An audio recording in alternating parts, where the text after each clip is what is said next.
The Black Ice Chronicles Massive. This is Crazy Dee. You know, I'm standing here by a palm tree. You know what I'm saying? I'm enjoying myself out here in Las Vegas right now. So we're gonna show you first Friday. We'll be back. Black Ice Chronicles.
The Black Ice Chronicles Massive. This is Crazy Dee. I'm standing here with the artist, Nancy Good.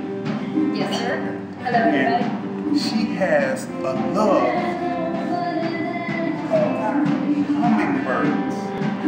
So, my first question to you is, how did you get into painting hummingbirds? Well, interestingly enough, they are photographs. They originate as photographs. I'm a fine art photographer. Okay. I do landscape and wildlife photography as well as urban, edgy infrared photography. But I have always been fascinated with the very large spirits that are in these little bitty bodies that just dance and flit and are almost unable to be captured, stilled. And some of my first memories of seeing them were with my great-grandparents in their old home, which was where? Actually in Oklahoma. Dingy little dirt,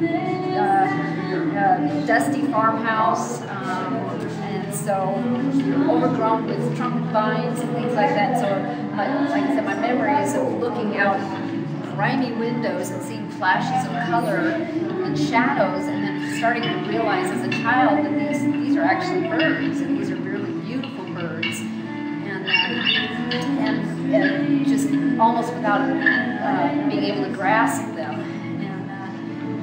And so as I started becoming more adept as a photographer and realizing, okay, I can capture them as a photographer, but even a photograph doesn't quite do them justice.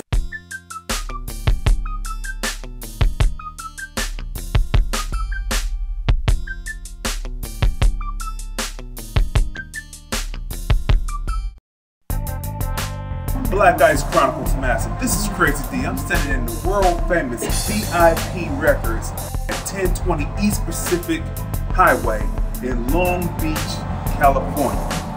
It is the place for you to pick up the Black Ice Chronicles Females DVD and the Black Ice Chronicles The Shifter DVD. Come in today, pick them up, you will be entertained. The Black Ice Chronicles.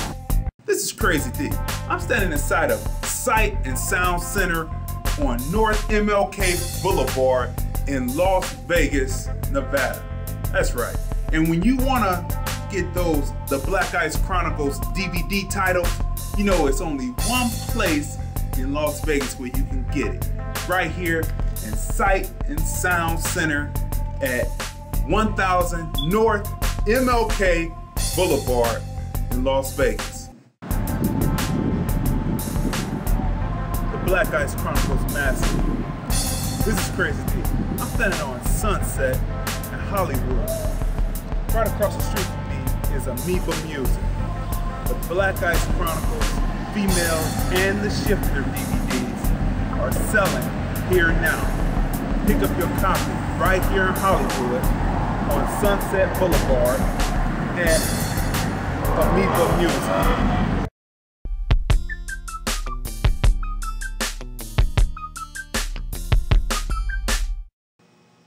I want to find out who killed Big Pimpin' as much as you do. Not finding out is bad for the neighborhood. I'm a community dude. I'm about Warrensville staying nice and building upon that foundation. Yeah. I'm all about Warrensville too. I mean, you know, those good old days. Oh. You know, we're never going back to 1950s, 60s. We're too far in for that now. Oh, no, I didn't mean Warrensville like that. Not me. Not now. What I'm saying is Warrensville used to be a nice place. And it can be again. Yeah, when all the politicians and city leaders from back then are all rounded up and they return the money they stole as they were leaving. At least that's my opinion on it. Yeah, really. What the hell are you talking about? We got bigger problems than if Warrenville Heights goes into hell for all I care. What's the store name? You know it's Cdmptv. Alright! Females. You got some work for me? Females. You will want to work with me. Why is that?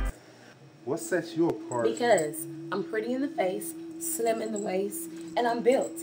And besides, you're the only one I'll trust with my new form. This summer, Crazy Dee, the mind that brought you Google Me, and Crazy Dee's remixes move like hotcakes, brings you the Females DVD, featuring the talents and starring Susie the Crackhead, Constance Phillips, Bernice Champagne, Conwell Jacobs, Courtney Douglas. Yes, Jesus loves me. Yeah. My girl, sing, girl. Hey, how you doing? Sorry to cut in on anything, sorry to cut in on y'all sing. Hey, I'm Prodigy. What? Females. Hey, Prodigy. Hey, what's up, girl? Listen, you will never guess who I have autographed and bound. Who? Are you serious? Do you actually think I'll be caught dead with you? Are you ready? Yeah, I'm ready. Come on out and get on the set. Checking out some of the shots. Females. Show me something else before I don't think you realize who the fuck you talking to. Look, Crazy Dee, I want to work with you. So when can we shoot? Females. Here I am, doing my 1-2, my regular. Finding ways to promote the store and my digital kiosk. This time, I'm doing a 4-camera shoot. But it always seems when I'm in the middle of my most creative moments, I'm always getting interrupted. I can't stand that shit. Female. What sets you apart? Because I'm pretty in the face, slim in the waist, and I'm built. And besides, you're the only one I'll trust with my new form. This is Crazy Dee, and I'm telling you that you need to run because the night of the living dead. Hello. Look here. Cieara, as you can see, is a real serious makeup artist. She designed all of this that you see, as well as the makeup that she's wearing right now. How long have you been doing MUA work, such as this? I've been doing this since high school. I started with a high school haunted house, and then I went and worked for Fright Fest in California, and then I moved to Las Vegas. I started working for Fright Dome, and then other than that, I've just been picking up little side projects here and there. So about 8 years now. 8 years. So had an interest in making the macabre? I love horror movies, and just every time I would watch one, I wanted to learn how to do it, and I just figured out how to do it for myself, and started with low-budget Halloween kits, and did my best to make them look better than the package, and it just went from there.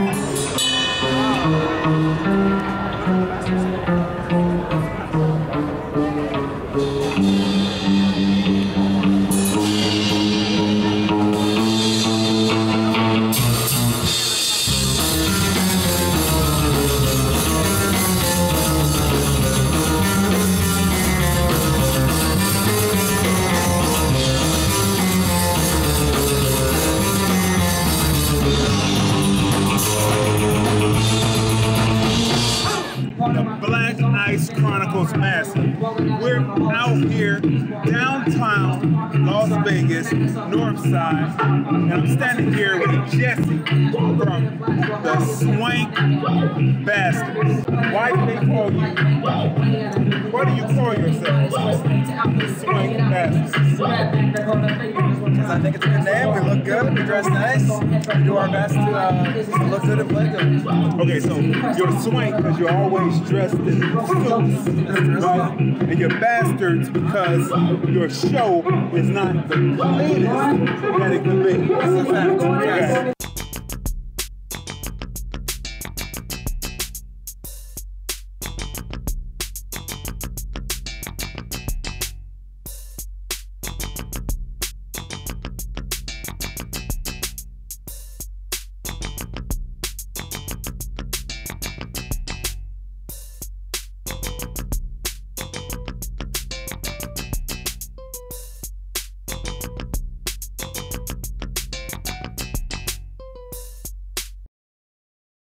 The BLKICE Chronicles Massive. This is Crazy Dee.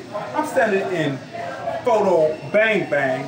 I'm standing here with Marcos Rivera and Curtis Wall. They are co-proprietors of this photography studio. How did you come up with the name Photo Bang Bang? I mean, the way I came up with this, I wrote a bunch of stuff right down on a piece of paper, and that was the one that jumped out. We had a bunch to choose from, but that one worked on so many different levels with myself and my partner that it could represent how fast we are. It could represent the recent history in the neighborhood with some violence. It could represent, you know, just the urbanness that we like to put into our photos. We like to add a little bit of danger, and we like to use guns.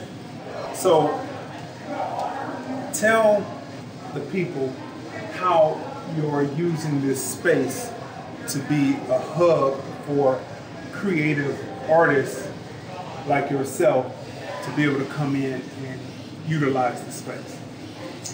Well, we started off with this place as a space for Curtis and I to shoot.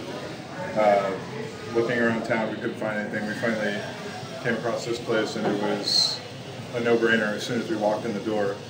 And it's taken a while to become what it is now, but it's been a really useful space for us. And in the last year, as you know, Curtis has stated, we've finally turned it into a space that comes to represent really what the name kind of stated before. This place fulfilled on that kind of promise. So, you know, we build out sets. We're kind of building out sets to reflect either the community or, you know, own personal projects. And now we're focusing on renting to other photographers, amateurs, professionals, semi-professionals, you know, to host workshops, trying to be more part of the community to give a reasonably priced place for photographers to shoot in. Because rental space can be really expensive, and so we want to make sure that it's accessible and people have a place that they can call home, basically, because it's a very comfy kind of environment to shoot in.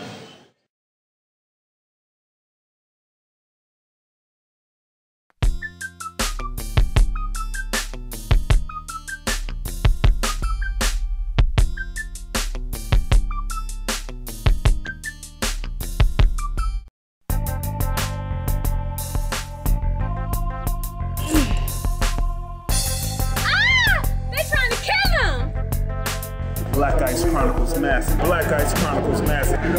Prevent yourself. Do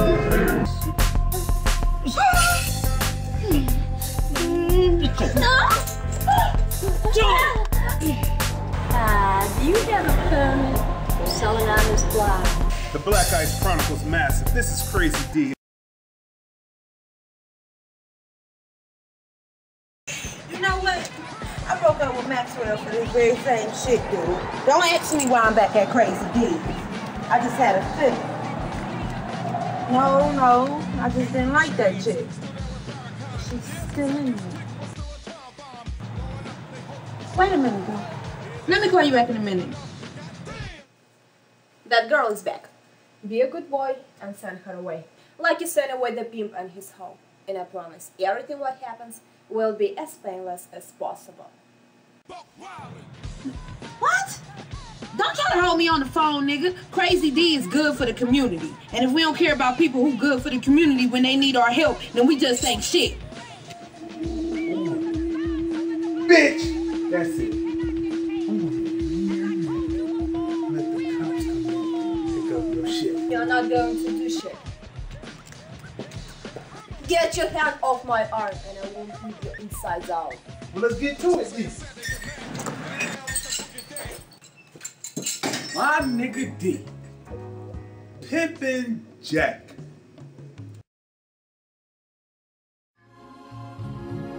Hey, dude. I came to get some music for my Halloween party.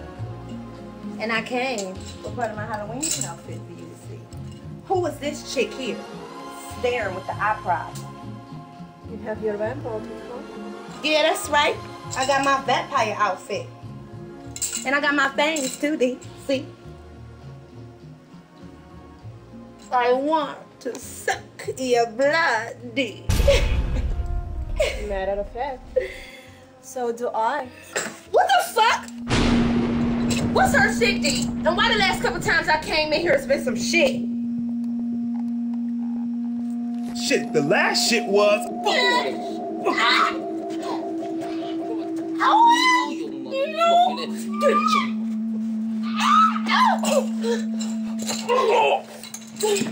I take it.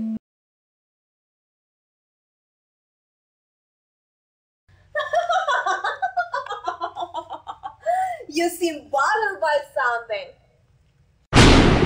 How did we get here? A Cdmptv and film presentation from Crazy Dee, the mind who brings you the Black Ice Chronicles, the Females DVD, and Situations DVD, brings you The Shifter. It's Halloween night at Crazy Dee's. And a pesky vamp is out for blood. Beware of the shifter. That's it. You gotta go beat it damn scram, man. Damn. Why don't you be a doll and find me a place to change? I need a place to change my clothes before I go. What? Don't try to hold me on the phone. D, you been holding out on me? I was just about to stop and help. You know I helped the crackheads, D. Some people just don't have originality with their outfits. It's like I hear voices in my head talking to me and shit. I saw that punk ass Charles Pippin and his cousin leaving here. I learned the grace pose. Get your camera ready. We're here, like we said, for trick or treat. Crazy, what did you see? You seem bothered by something.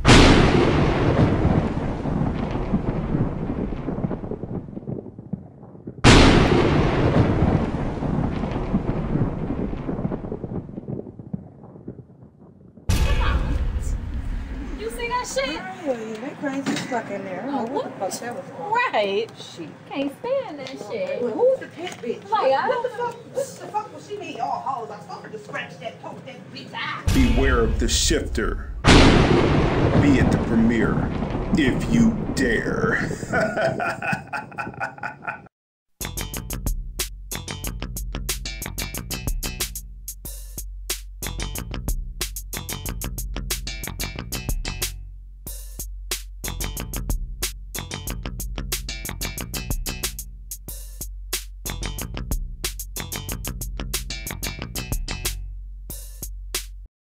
decided to take your fine art photos and turn them into fine art. Yes, yeah. Where I actually isolate out each shape of each bird and work that digitally with many, many layers that, and a layering process that I've developed over the years that helps me bring out the relationship between the colors and the lines in a very unique way. And then realize that, well, just putting it on a white background or a black background also didn't help it, really bring it to the next level. So then I created individual backgrounds for each image. And so each exhibit, it's been about a 9-month process just to create bird images. I shot over the span of, I want to say about 4 or 5 hours at in another old farmhouse. It seems it's like I always go back to old farmhouses, but in Georgia, where they have multiple feeders, and so I was able to set up my camera, my lens, very long lens, and just sit and watch and shoot it and see them dive bobbing, dancing, and the acrobatics in the air. And I had no clue really until I got what I had captured and saw the different shapes and the different positions that they were in. And so, they're all different. So I noticed and I remarked to you that your face, not only is it a face that's applied, but it also actually moves. How do you do that? It's a latex, foam latex prosthetic, so it's actually soft and squishy, and then we glue it on with what's called Crozate, and it's an adhesive makes it stick to your face, and then we just paint on over the top of it, and as it sticks to my face, as long as it's stuck down well enough, it'll move with my facial expression. Same with these guys, their stuff is done out of liquid latex, and as we move, it'll move with him, and so it's pliable in different ways. So it makes the makeup stick longer. So, Fright Dome, what Fright Dome is a very, very large scare park at Circus Circus. It's one of the largest ones in the world, run by Jason Egan. It's actually been rated one of the top 5 haunted houses in the country, actually. And it's the only mega one here in Las Vegas, as far as I know. And it features different haunted houses and different people inside that have scare actors. We have chainsaw people and all kinds of great stuff. So people come in and they get to ride the rides and get scared by us, and it's great. And then as for the future, I'm actually going to school to be a lighting designer. And this is just something I do on the side.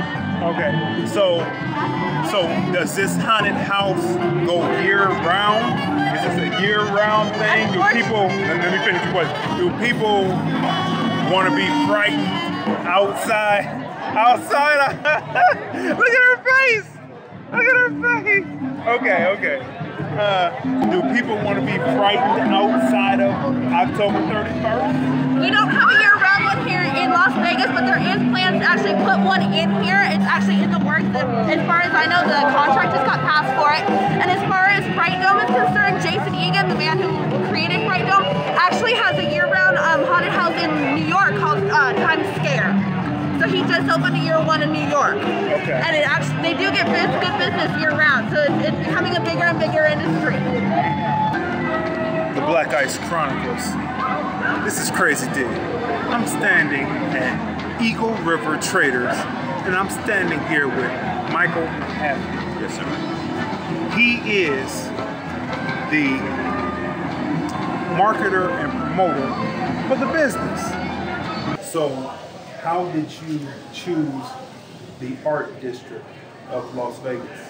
I've been aware of it for years, since it's been coming up since about 1995, if I'm not mistaken. And I've just little bits of things happening here and there. But after the big boom time, after the economy kind of receded, a lot of businesses closed up shop down here. So there was a lot of square footage that was going unrented, and we were able to get a really good bargain in 2010 and open up. This is actually our 3rd anniversary tonight. 3rd anniversary tonight.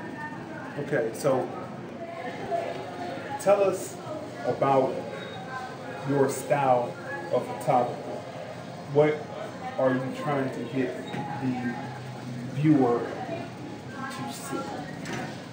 Basically, my style derives from kind of I came from New York City 3 years ago, and I kind of built my work on a very fashion-focused aesthetic. Once we saw the ability to build sets here, for me personally, it became much more of an opportunity to take a moment in more of a cinematic sense, rather than the way I had photographed prior to that. So this space has actually changed a lot with the way I see things and the way I shoot the work that I shoot. It's weird, like it's kind of controlled environmental portraiture where we're creating a very controlled environment to work within and a lot of control over the story that's being told, but giving the subject some free rein to interact within that environment.